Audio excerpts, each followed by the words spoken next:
Diwali is a time for families to come together, spend time with each other, enjoy good food and each other's company. So we collaborated with Jamoona, which brings groceries to your doorsteps so you can create your favorite dishes at the comfort of your home with your family. Today we are going to make a baked version of Poha Chivda, which will be served along with some toppings to celebrate a Chivda chaat party with the family. Start by preheating the oven at 160 degrees Celsius. Into my oven tray, I am going to add 1 cup of thin pressed poha from Shani. Spread it over half of the tray. On the other half, I am adding about 1 cup of puffed rice from TRS. Spread it nicely all over the tray using your hands. Then put it into the oven for 7 minutes. After 7 minutes, take the tray out and give a good stir to move the poha and puffed rice all around the tray. Now it goes back into the oven at 160 degrees for another 7 minutes. When the 7 minutes are up, take it out from the oven and leave it to cool down at a dry place. Next, on my oven tray, I am going to add about half cup of pink peanuts from TRS along with half cup of cashew nuts. Spread them evenly onto the tray and then put it into the oven for 10 minutes at 160 degrees Celsius. After 10 minutes of roasting, take the tray out of the oven, move the peanuts and cashews around using a spatula, and then it goes back into the oven for another 10 minutes at 160 degrees Celsius. After your nuts are roasted, take them out of the oven and let them cool down until we prepare the masala for our chivda. For that, you need to put a small pan on medium heat and add about 1/4 cup of oil into the pan. Once it's hot, I am adding 1/4 cup of golden raisins from TRS.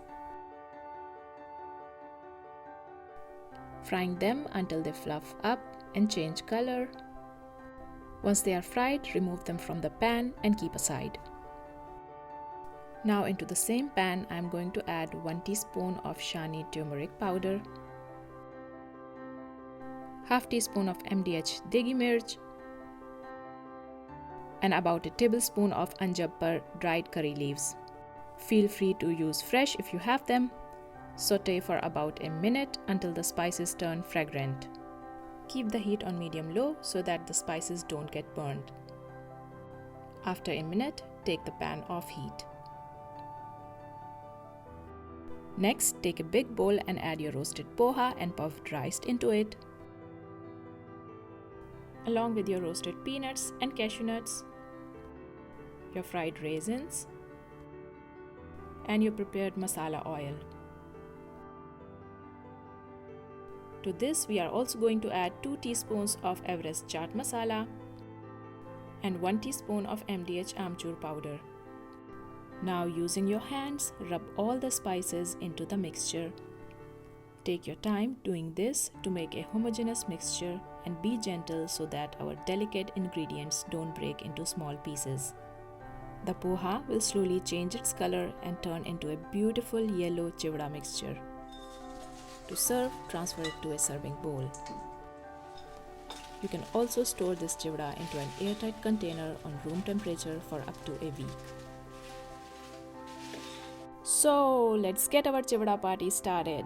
For the toppings, I prefer to add a spicy chutney, a sweet chutney. I also chop up some red onion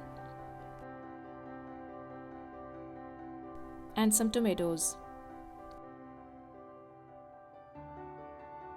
Let everyone make their own version by adding the toppings and chutneys that they like. This is how I like mine. I fill the bowl with chivda first, followed by some tomatoes and onion, some homemade spicy chutney, and a generous amount of homemade sweet chutney. If you don't have homemade chutneys, you can use sriracha or green sauce, both of which are available at Jamoona online. We hope you liked today's collaboration with Jamoona, which makes it easy to celebrate our festivals even when we are away from home.